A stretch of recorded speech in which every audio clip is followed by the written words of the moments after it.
Hi friends, Nicole Vincent here. Today we are checking out this Countertop ice machine. This is my brother-in-law's and they have had this for, oh goodness, almost a year now and have really enjoyed it. It has been just a purchase they have and never regretted. This is a bigger model, so you want to definitely take the measurements on your countertop to see if you're planning to put this underneath your cabinets. Like we have very, very tall cabinets and it's still like there's still several inches there. But definitely check the measurements. The pebble ice on this is phenomenal. It is so nice and easy.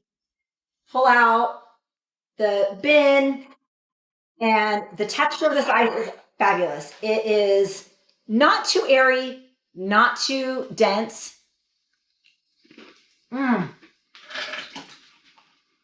is so easy to crunch, but it is dense enough that it's not going to melt super fast when you add your beverage to it or whatever. This has, the sound is not too bad. So it is probably about the sound of a normal refrigerator or something like that. Like it's not too loud, but it definitely has some sound happening. Nice drawer here, open. When the water is out or too low, you're going to see this little icon just blink up here so you know that it is time to add more water. And then this one is just so easy. You literally just pour the water down here. I've played around to see what container works best for doing that. You can also just take this out. If you do take this out and fill it up, you probably will have some ice dropping down while you're doing it because it kind of drops a little pellet at a time. But you can also hook up, and I'll show you this in a second, you can also hook up a water line to this if you have a dedicated water line, kind of like the one that you would have to a refrigerator that has an ice maker or a water dispensary.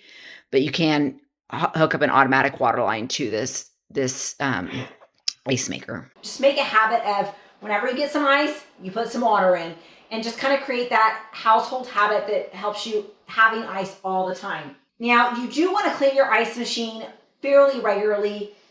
One thing that happened with us is it stopped working. We've been cleaning it about once a month, but then it stopped working. So we're like, oh shoot, it's broken, because they've had ice machines before, and something my brother-in-law learned is you always get the protection plan that is offered when you get an ice machine. They just typically don't last a super duper long time.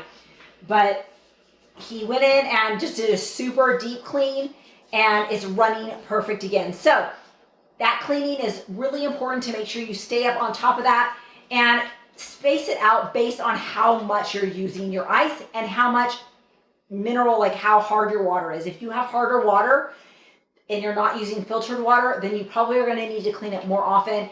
It's not really hard to clean. It has a cleaning setting on here. You mix up some water and baking soda and just flush it out, and then you flush it with clean water. It really does not take a super long time. It is a lot easier if you do it on a regular basis versus doing it every so often. You're gonna have a lot better machine going on. If you do have hard water, it is hard to get all of the hard water stains off, even if you do a deep clean, but it still is good, it's still running. Okay, so when it's full, it will stop and gives you this little warning. And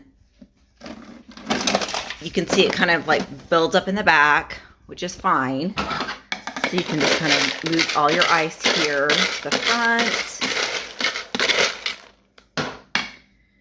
And then push it back in, and it will fill up a little bit more. We still have a good amount of water down there, and you can see like the little ice floating in there. So that is nice that any extra ice just drops down and it will melt in the water and just be recirculated.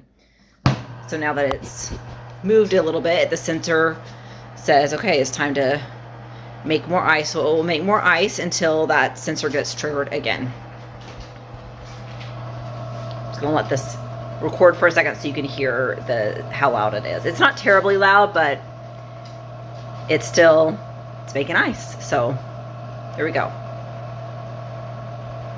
But everything is just accessed through this door. So this is where you refill the water just below here by filling it in there. You can even fill it with this in here. There's enough space that you can fill it while this is in there, depending on the container that you are using, the method that you're using to fill that up. It is nice though, because the ice will melt if you're not using it fast enough, or if you have it open for a while because you're doing a video, it will just drip back into the reservoir down here at the bottom, which it holds quite a bit of water and lasts for a long time. This is a 3-prong plug, so you will need access to that. The cord was about 3 to 4 feet long. And just make sure you check the dimensions on this to make sure that this will fit in the space that you have in your mind for this. We found it's easiest to have it closer to the sink or closer to the fridge, depending on what you want to do. But just find a good spot because it is a big piece. I'll show you how deep it is here from the side. But it does take up quite a bit of space, but it has made it so nice to have nice pebble ice, just like Sonic, just like Chick-fil-A, to have with our sodas, our juices, our smoothies, or just to crunch because it is so satisfying. Overall, this has been a purchase that has been so good. We enjoy how quickly the ice is made and how well it lasts, and just it's the best texture, best size. We really love it. Hope you enjoy this as much as we do.